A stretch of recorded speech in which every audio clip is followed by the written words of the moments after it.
বন্ধুরা, সামনেই আসছে শ্রী রামচন্দ্রের অত্যন্ত প্রিয় ভক্ত বজরংবলীর জন্মদিন, হনুমান জয়ন্তী। এই বিশেষ দিনে আমরা করতে পারি বিশেষ কিছু ক্রিয়া। তার মধ্যে অন্যতম হচ্ছে গদা। বজরংবলীর যেটা সব সময় হাতে থাকে, বজরংবলীর অত্যন্ত প্রিয়, সেটা হচ্ছে গদা। এই গদা দিয়ে করা বিশেষ ক্রিয়া। এবং শুধু হনুমান জয়ন্তী বা কেন, যে কোনো শুক্লপক্ষের মঙ্গলবার আজকের বলা ক্রিয়া আপনারা করতে পারেন। যে কোনো মাসের যে কোনো শুক্লপক্ষের মঙ্গলবার এই ক্রিয়াটি করা যায়। এই ক্রিয়ার ফলে আমাদের জীবনে বিভিন্ন রকমের প্রতিকূলতা দূর হয়, বিভিন্ন রকমের অর্থকষ্ট আমরা যেমন দূর করতে পারি, শত্রু ভয় দমন করতে পারি, সন্তানদের বিরূপত্ব থেকে, অর্থাৎ সন্তানদের পড়াশোনা ইচ্ছে নেই, পড়াশোনা করতে ভালো লাগছে না, মা বাবার কথা শোনে না, বা নেশা ভাঙের মধ্যে আকৃষ্ট হয়ে যাচ্ছে, সেই সংক্রান্ত ক্রিয়া থেকেও আমরা দূরে নিয়ে আসতে পারি। কি করতে হবে, কিভাবে করতে হবে, সেই বিষয়ে পুঙ্খানুপুঙ্খ আলোচনা করব। আমি আচার্য ঋত্বিক চক্রবর্তী, সহজ ভাষা ধর্মকথার এই নতুন পর্বে আপনাদের সকলকে জানাই সুস্বাগতম। বন্ধুরা, আমরা সহজ ভাষা ধর্মকথায় নিয়মিত হিন্দু ধর্মশাস্ত্রের বিভিন্ন বিষয় তুলে ধরি, যার মাধ্যমে আমাদের জীবনের জটিল কিছু সমস্যার সহজ সমাধান করে ফেলা যায়। যদি আপনারা সেই সমস্ত ভিডিও নিয়মিত পেতে চান, তাহলে অবশ্যই সহজ ভাষা ধর্মকথাকে সাবস্ক্রাইব করুন এবং পাশে থাকা বেল বাটনটা ক্লিক করতে কিন্তু ভুলবেন না, যাতে পরবর্তী ভিডিও নোটিফিকেশনগুলো আর মিস না হয়ে যায়।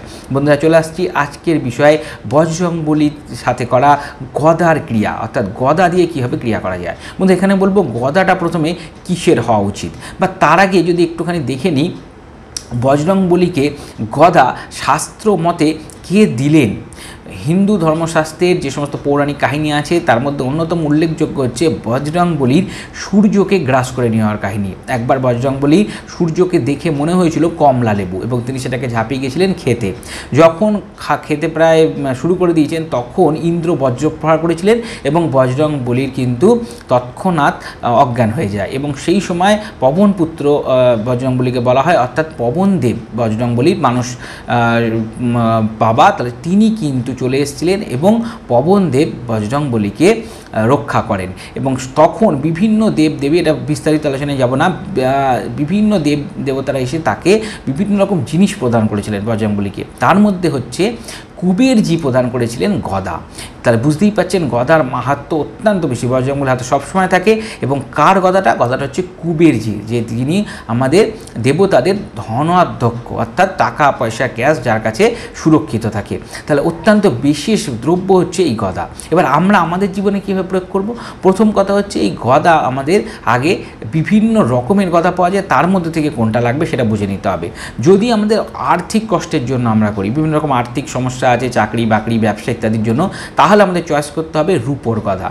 যদি মনে হয় আমাদের বিভিন্ন কেসে ভয় ভীতি আসছে, বিভিন্নভাবে আমাদের জীবনে ভয়ের কোনো রকম কারণ হচ্ছে, শত্রু ভয়, বিভিন্ন রকম ভয়ের ব্যাপার হচ্ছে, তাহলে সেই ক্ষেত্রে এই কনফিডেন্সের অভাব হচ্ছে ইত্যাদি, তাহলে সেই ক্ষেত্রে কিন্তু আমাদের তামার গদা লাগবে।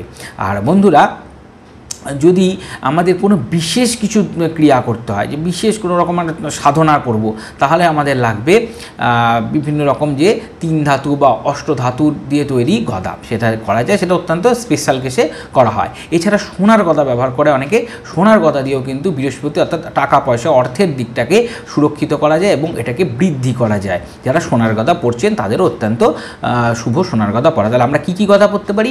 সোনা, রূপো, তামা বা অষ্টধাতু বা 3 ধাতুর গদা আমরা ব্যবহার করতে পারি। এইবার কীভাবে ব্যবহার করতে হয়? বন্ধুরা, প্রথমেই বলেছি হনুমান জয়ন্তী বা বজরংবলীর যে জন্মদিন হনুমান জয়ন্তী, সেদিন এই প্রয়োগ আপনারা করতে পারেন বছরে, বা যে কোনো মাসের শুক্লপক্ষের মঙ্গলবার আপনারা প্রয়োগ করতে পারেন। কি করতে হবে?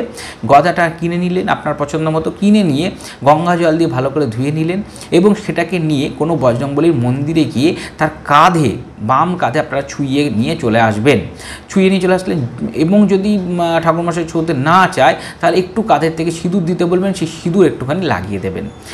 আর যাদের সবথেকে ভালো যদি দুটোই করা যায়, অর্থাৎ কাঁধের মধ্যেও ছোঁয়ালেন এবং একটু বজরংবলীর সিঁদুরও লাগিয়ে নিয়ে আসলেন। এবং তারপর একটা লাল কাপড়ের উপরে গদাটা রেখে আপনারা, আমি যে মন্ত্রটা বলছি সেই মন্ত্রটা একবার 1008 1008বার জপ করবেন। কি মন্ত্রটা? মন্ত্রটা হচ্ছে ওং হং হনুমন্তায় নমঃ, ওং হং হনুমন্তায় নমঃ, ওং হং হনুমন্তায় নমঃ। এই মন্ত্রটা 1008বার জপ করতে হবে লাল কাপড়ের ওপরে গদাটি রেখে দিয়ে। তারপরে আপনারা হনুমান চাল্লিশা 3 বার পাঠ করবেন এবং 1 বার বজরং বাণ পাঠ করবেন। এবং বজরং বলির উদ্দেশ্যে আপনারা একটু জবা ফুলের মালা প্রদান করতে পারেন বা গোলাপ ফুলের মালা প্রদান করতে পারেন। আপনারা সিঁদুর এবং চামেলি তেল অর্পণ করতে পারেন।